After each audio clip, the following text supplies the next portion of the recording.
take a look at the seeds from inside a cacao pod. Now, I bought a cacao pod back in Florida a couple weeks ago, and I ate the fruit from within the pod, which is actually what would be wrapped around these seeds. And the fruit has a sort of lemony, limey, almost tangy yogurt kind of flavor, also being mildly sweet. And it's a delicious fruit, but you can actually grow the seeds inside the pod.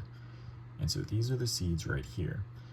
And actually the fruit that is covering the seeds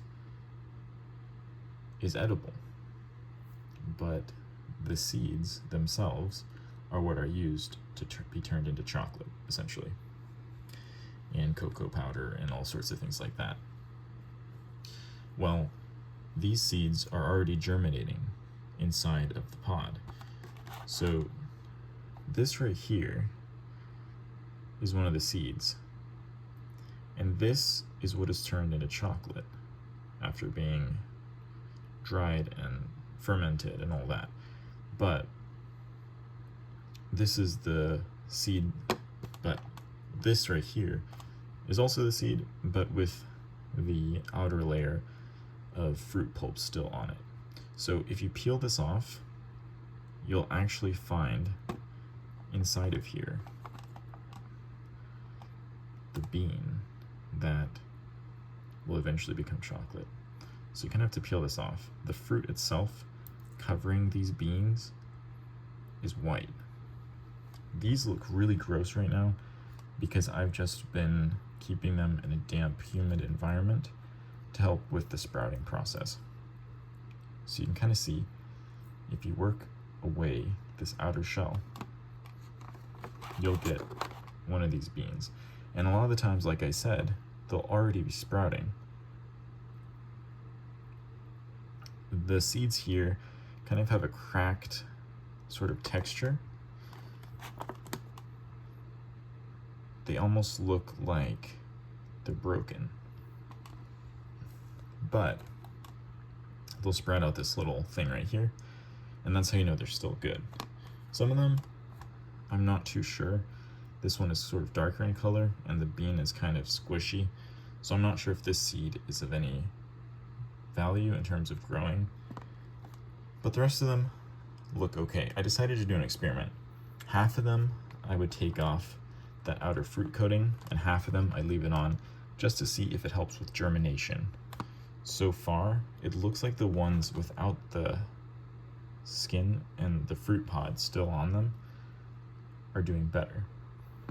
But that's not to say that these might not catch up later on. It just looks like they're having a harder time getting through here, but I'm sure that it'll help with humidity and breaking down that outer shell. Now these are really gross because, like I said, they've been kept in a very humid and gross environment, but that's sort of what you have to do to recreate that environment of a rainforest where these would grow.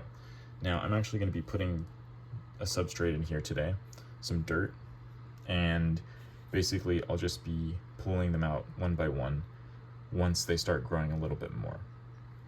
But I just wanted to kind of get a look at what they first start off like when they're getting this little root coming out of them, essentially. So I'll work on these later. I have some other things to show you though.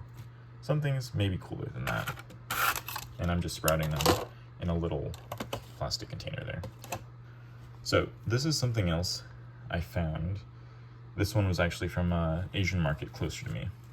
So this is the Mamey Sapote or Mamey Sapote seed that comes inside the sapote fruit.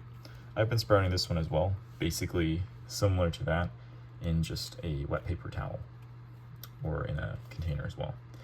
So this is the outer shell. And this one, this fruit as well, the seed is often already sprouting from within the fruit.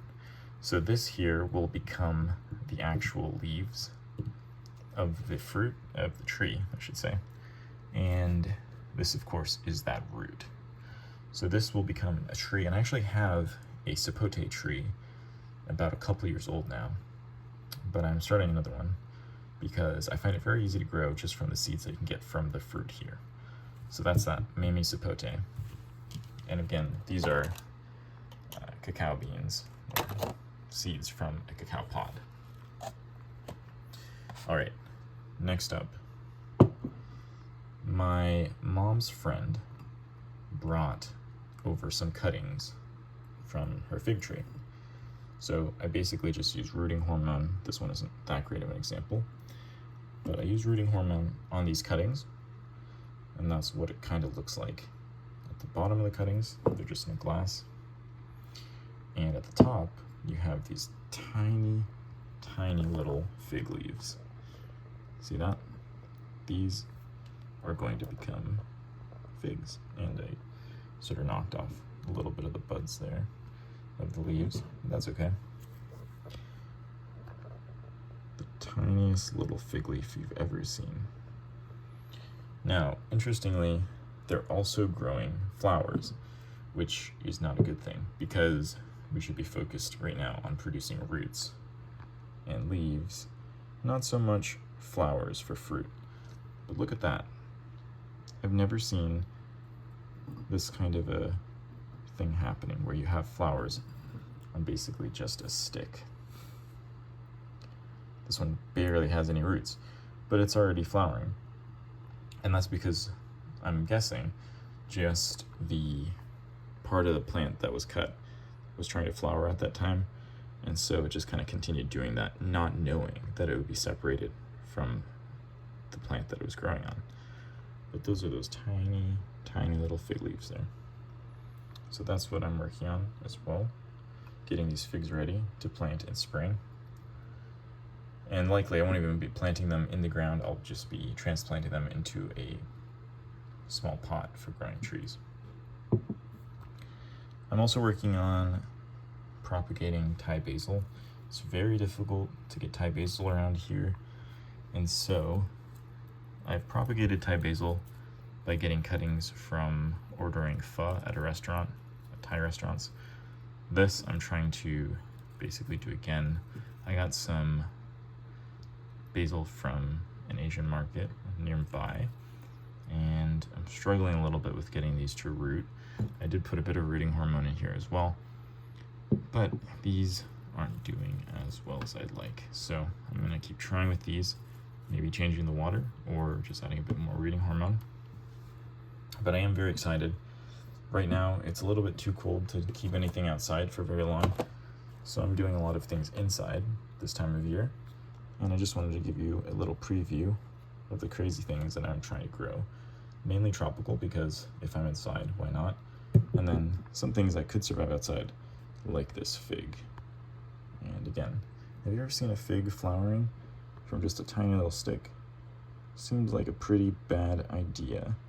And I'm honestly considering breaking off these flowers because it seems like a total waste of energy.